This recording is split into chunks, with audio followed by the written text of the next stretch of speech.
Good morning friends, so welcome to the prelims booster session. आज का पहला topic है लेज़ प्रोग्राम। ये टॉपिक आपके गवर्नेंस के लिए इंपॉर्टेंट है।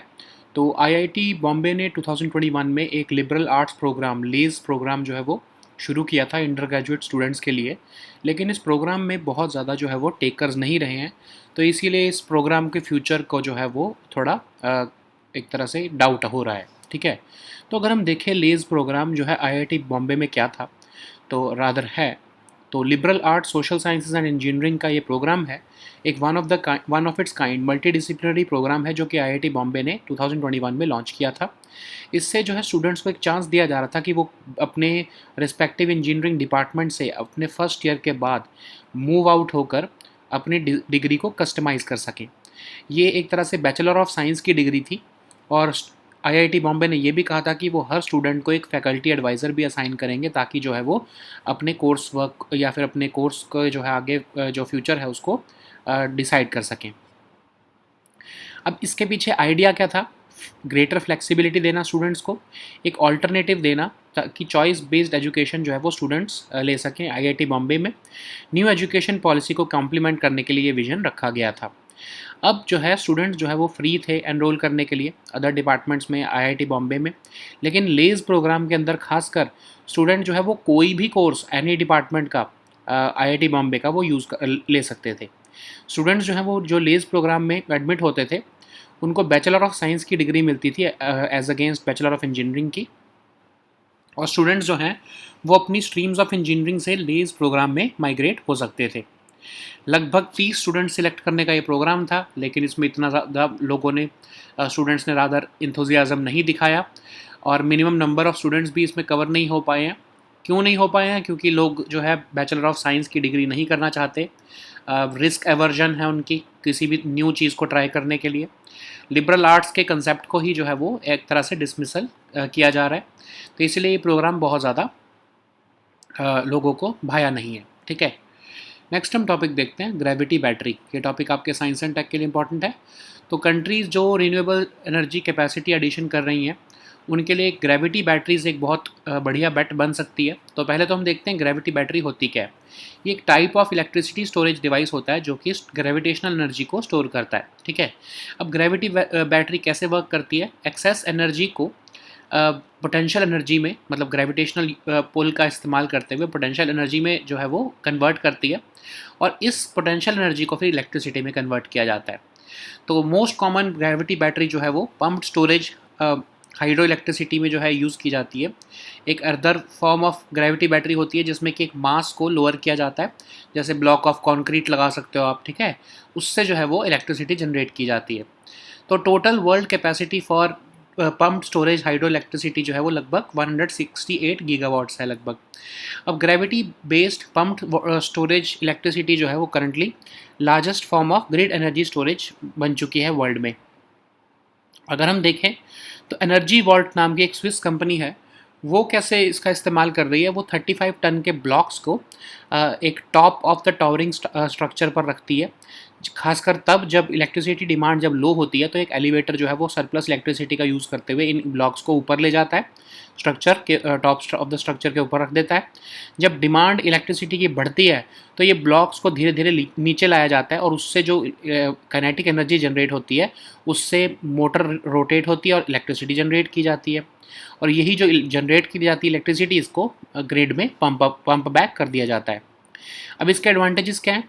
बहुत ही जो है इनोवेटिव सॉल्यूशन है कंट्रीज़ के लिए, जैसे इंडिया के जैसी कंट्रीज़। और अगर कभी सन नहीं है या फिर विंड नहीं ब्लो हो रही है तो इसका इस्तेमाल किया जा सकता है। ठीक है, तो ग्रेविटी बैटरीज़ जो हैं वो as compare to lithium ion batteries वो ज़्यादा फ्री हैं, क्लीन है और ईजीली एक्सेसिबल है, और बहुत ही लंबे टाइम तक इसके कंपोनेंट्स लास्ट कर सकते हैं। अगर हम देखें इंडिया जो है रिन्यूएबल एनर्जी का पुश कर रहा है, तो इसके लिए जो है ये ग्रेविटी बैटरी एक बहुत ही इनोवेटिव सॉल्यूशन हो सकता है। एनर्जी वॉल्ट रादर एक प्रोसेस में है, अपना बेंगलुरु में बेस बना रहे हैं, और आने वाले टाइम में शायद एनटीपीसी के साथ बात भी चल रही है, और ये ग्रेविटी बैटरी स्टोरेज सिस्टम जो है इंडिया में आ सकता है। ठीक है, नेक्स्ट हम टॉपिक देखते हैं ओसिरिस रेक्स मिशन। ये टॉपिक आपके साइंस एंड टेक के लिए इंपॉर्टेंट है। तो नासा का ओसिरिस रेक्स मिशन जो है वो रिसेंटली उसने एस्टेरॉयड बेनू से जो है सैंपल कलेक्ट करके कर लिया है और अब वो एपोफिस जो नियर अर्थ ऑब्जेक्ट है वहाँ पर जा चुका है। ये मिशन इसलिए भी सिग्निफिकेंट है क्योंकि इससे हमारे अर्ली सोलर सिस्टम को हम डिटेक्ट कर रहे हैं, ठीक है। और यारकोव्स्की इफेक्ट जो है वो एस्टेरॉइड्स पर देख रहे हैं। तो यारकोव्स्की इफेक्ट क्या होता है, कैसे एक एस्टेरॉइड जो है वो सोलर रेडिएशन को एब्जॉर्ब करके री एमिट करता है और उसकी वजह से जो है उसकी ट्रैजेक्टरी ओवर टाइम चेंज हो जाती है, इसको हम यारकोव्स्की इफेक्ट कहते हैं। एस्टेरॉइड तो आपको पता है कोई भी रॉकी ऑब्जेक्ट जो कि ऑर्बिट कर रहा है सन को, मच स्मॉलर देन जो प्लैनेट होते हैं। खासकर ये मेन एस्टेरॉइड बेल्ट मार्स और जुपिटर के बीच में ये सिचुएटेड है। सेकेंड ग्रुप जो है वो ट्रोजन्स का होता है जो कि ऑर्बिट शेयर कर रहे हैं किसी लार्जर प्लैनेट के साथ। थर्ड क्लासिफिकेशन होती है नियर अर्थ एस्टेरॉइड्स की।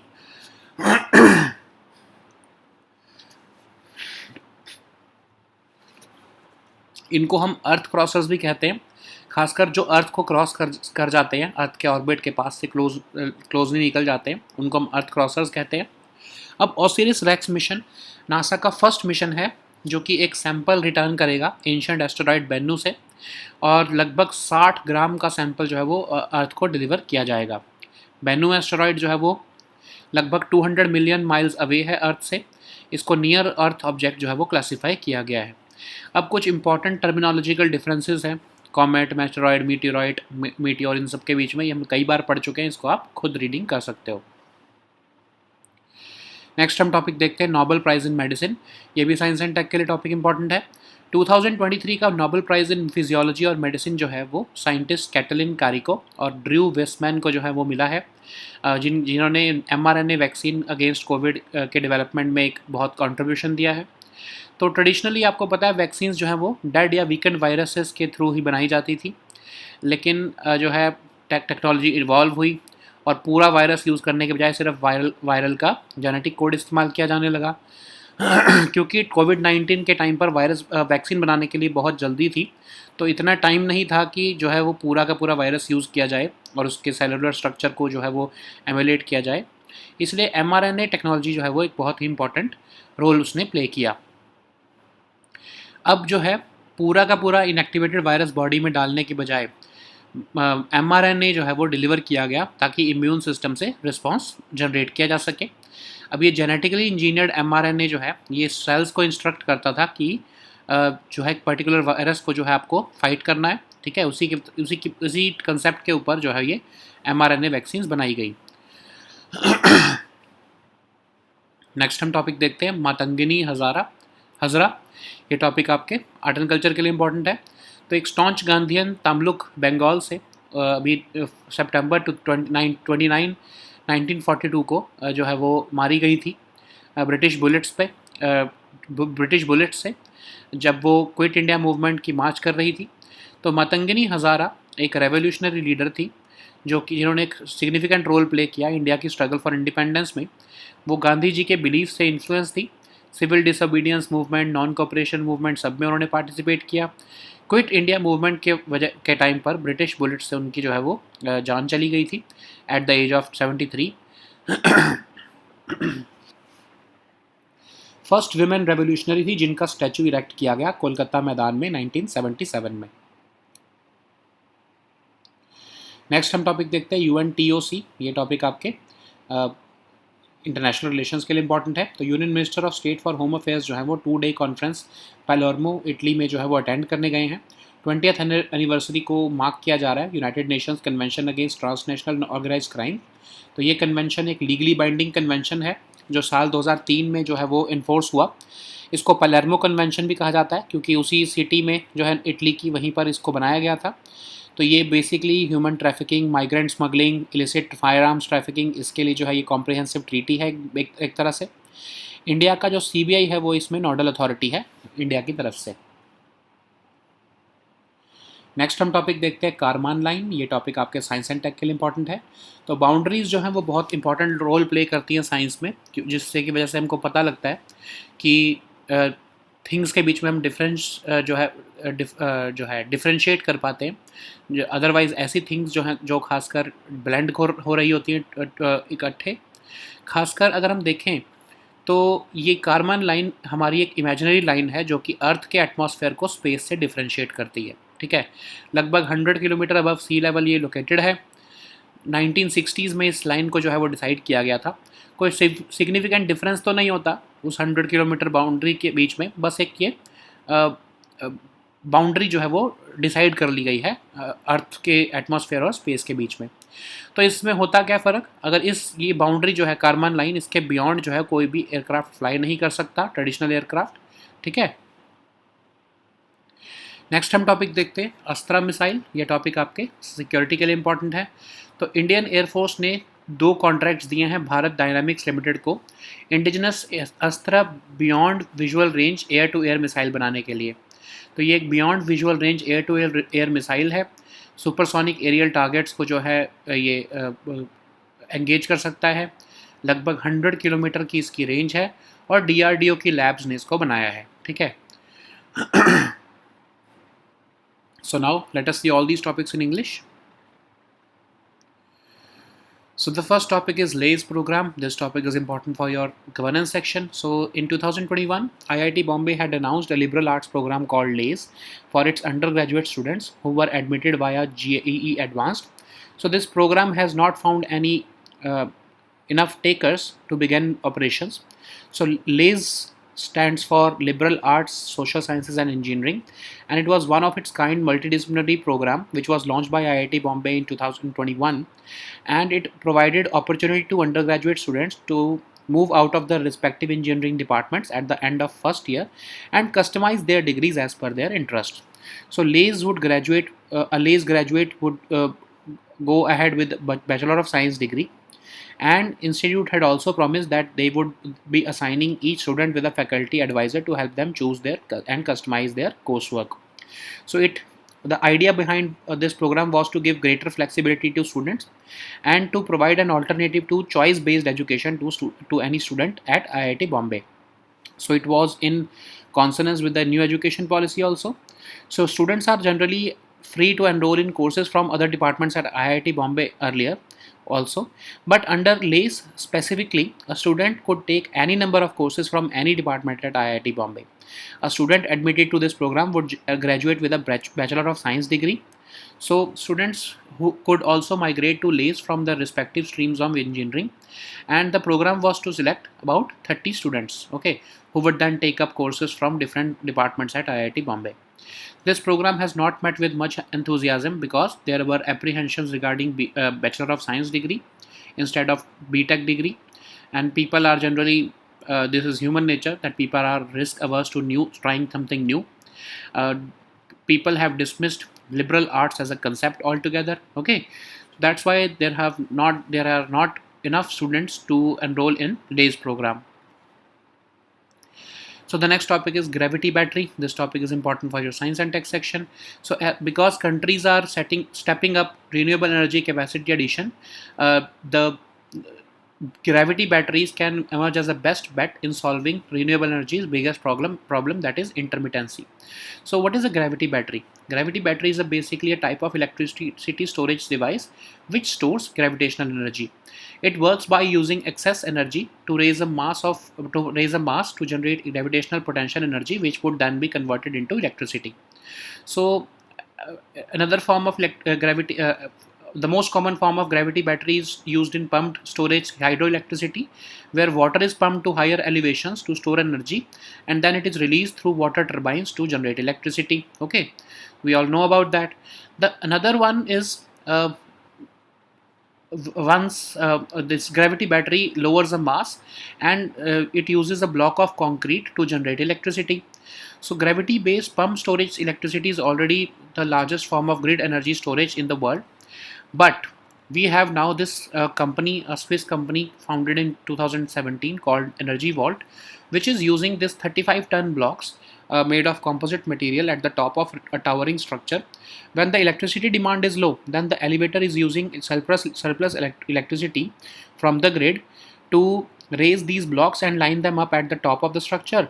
When electricity demand picks up, then these blocks are then lowered one by one, releasing kinetic energy, which is then used to rotate a motor and generate electricity. This generated electricity is then pumped back to the grid. Okay.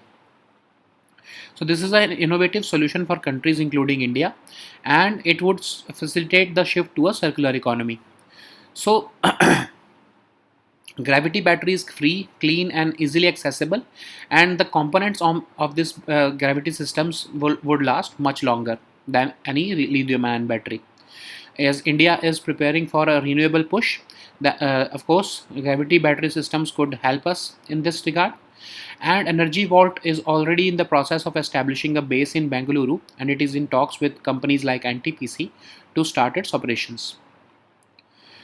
So the next topic is OSIRIS-REx mission. This topic is important for your science and tech section. So NASA's OSIRIS-REx mission has successfully collected a sample from asteroid Bennu, and it is now on an extended mission to study Apophis, which is a near-Earth object. This mission has significantly uh, altered our understanding of the early solar system, and it has also put Yarkovsky effect on asteroids into the picture. So what is Yarkovsky effect? It is the way an asteroid absorbs and re-emits solar radiation, and how it can alter its trajectory over time. So this effect can lead to small but significant changes in an asteroid's path. So what is an asteroid? Asteroids are rocky objects which orbit the sun. They are much smaller than planets, and they are divided into three classes. First are those which are found in the main asteroid belt between Mars and Jupiter. The second group is that of Trojans, which are asteroids which share an orbit with a larger planet. The third classification is that of near-Earth asteroids. These are also called Earth crossers. So, what is OSIRIS-REx mission? So, it was for NASA's first mission, which is meant to return a sample from the ancient asteroid. About 60 grams of samples were to be delivered back to the Earth. Bennu asteroid is located at a distance of about 200 million miles away from Earth, and it is classified as a near-Earth object. So important terminological differences have been mentioned here. You can give it a read or by yourself. Okay. So the next topic is Nobel Prize in Medicine. This topic is again important for your science and tech section. So 2023 Nobel Prize in Physiology or Medicine has gone to scientists Katalin Kariko and Drew Weissman, whose work have enabled the development of mRNA vaccines against COVID-19. So traditionally, vaccines have been depended on introducing dead or weakened viruses, but as technology evolved, instead of the whole virus, just a part of the viral genetic code instead of the whole virus began to be introduced through vaccines. So during COVID-19, time was very valuable. So that's where mRNA technology proved crucial. Instead of putting an inactivated virus in the body, the scientists used only mRNA to deliver the message to the immune system. So genetically engineered mRNA instructed cells to make the protein needed to fight the particular virus, and that's how mRNA became successful. So the next topic is Matangini Hazara. This topic is important for your art and culture section. A staunch Gandhian from Tamluk, Bengal, fell to British bullets on September 29, 1942 during Quit India Movement March. She was a revolutionary leader who played a significant role in India's struggle for independence. She was influenced by Gandhiji's beliefs. She participated in civil disobedience movement, non-cooperation movement, but she fell to the British bullets during the Quit India movement. She is the first women revolutionary to have her statue erected at the Kolkata Maidan in 1977. So the next topic is United Nations Convention Against Transnational Organized Crime. This topic is important for your international relations. So Union Minister of State for Home Affairs has attended a 2-day conference at Palermo, Italy, marking the 20th anniversary of UNTOC.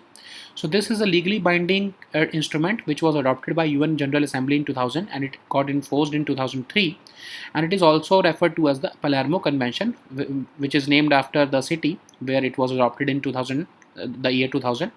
So it includes human trafficking, migrant smuggling, and illicit firearms trafficking. Okay, so the aim, of course, is to combat all these things. So CBI from India is the national nodal authority to UNTOC. So the next topic is Karman line. This topic is important for your science and tech section. So boundaries, of course, you know that it plays an important role in science because it helps us differentiate and define things which might otherwise blend together. So one such boundary is Karman line. Karman line is located at 100 kilometers above sea level, and it is an imaginary line between that demarcates Earth's atmosphere from space. It was established in 1960s by FAI.